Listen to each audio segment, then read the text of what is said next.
गौतम बुद्ध द्वारा बताई गई 5 ऐसी चीजों के बारे में बताएंगे जिसका यदि आप प्रयोग करते हैं तो 15 दिन के अंदर ही आपके शरीर में ऊर्जा का संचार होगा। आपका शरीर बलशाली होगा। आप जिम जाकर भी ऐसा नहीं बना पाएंगे जैसा आपका शरीर इन चीजों को लेने से बन जाएगा। और इन चीजों का प्रयोग हमारे जितने भी ऋषमुनि थे, राजा थे, महाराजा थे, सभी लोग इनका प्रयोग किया करते थे। तभी तो 80 साल की उम्र में भी हमेशा ऊर्जा से भरपूर रहते थे। उनका शरीर इतना बलशाली रहता था, इतनी वृद्धावस्था में भी वह युद्ध करने के लिए सक्षम रहते थे।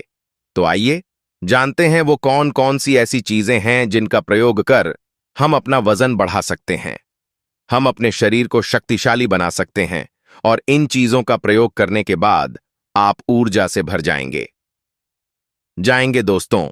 पोस्ट को शुरू करने से पहले कमेंट में नमो बुद्धाय जरूर लिखें।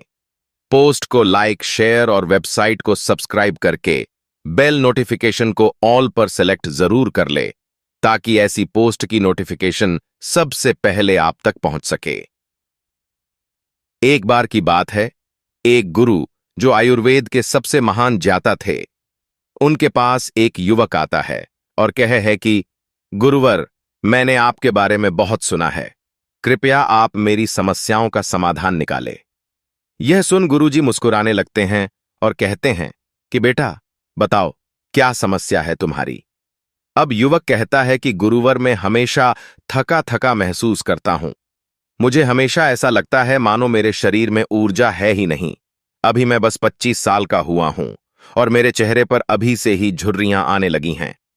मेरा दिमाग किसी भी कार्य में लगता ही नहीं। मैं दिन भर हमेशा आलस से भरा रहता हूं।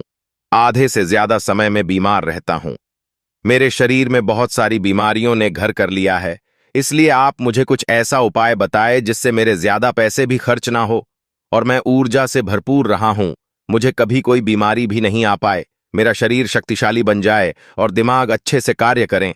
युवक की पूरी बात सुनने के बाद गुरुदेव कहते हैं कि बेटा, आज मैं तुम्हें 5 ऐसी चीजें बताऊंगा जो आसानी से तुम्हें तुम्हारे घर पर ही उपलब्ध हो जाएगी।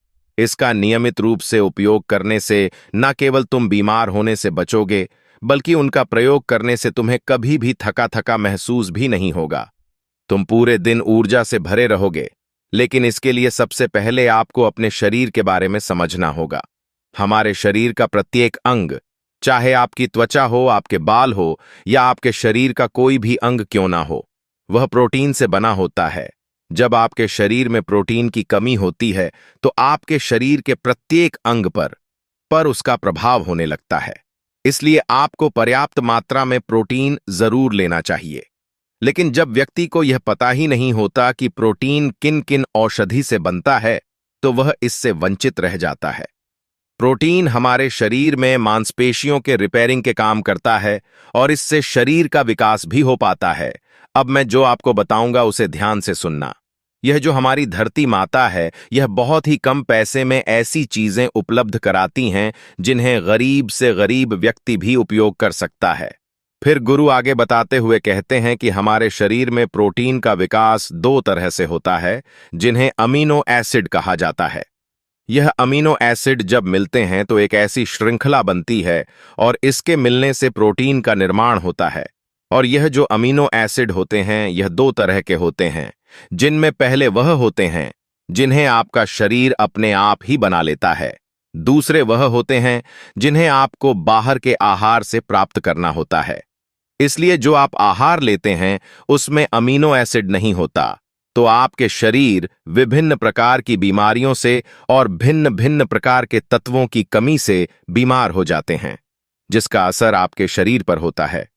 आपका शरीर कमजोर हो जाता है, आपको थकान महसूस होती है, आलस आता है, हड्डियों की मजबूती कम हो जाती है, मांसपेशियां ढीली हो जाती हैं, बाल सफेद हो जाते हैं, चेहरे की चमक खत्म हो जाती है, आंखों की रोशनी भी धीरे धीरे कम हो जाती है, शरीर की ऊर्जा चली जाती है।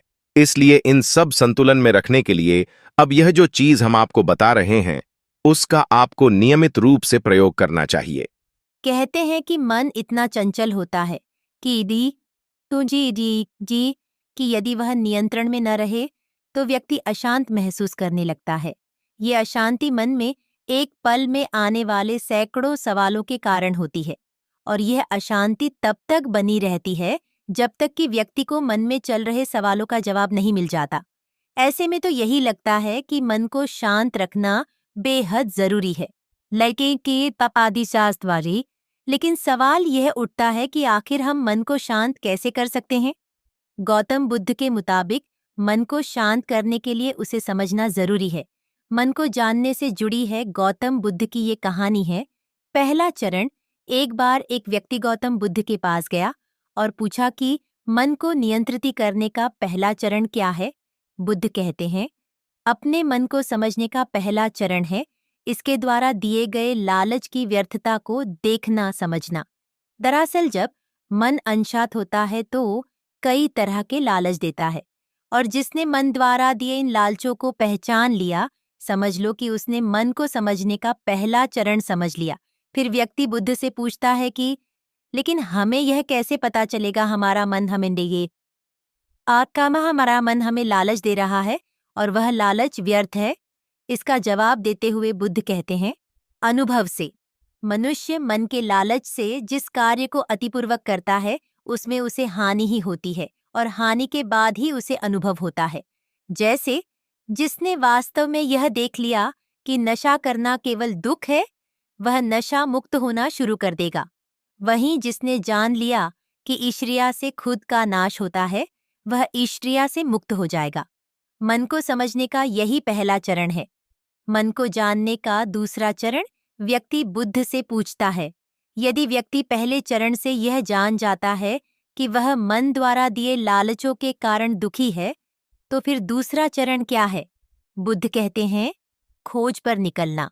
दूसरे चरण के लिए ऐसे व्यक्ति की खोज पर निकलना होगा जो पहले ही अपने मन को जानकर इससे मुक्त हो चुका है।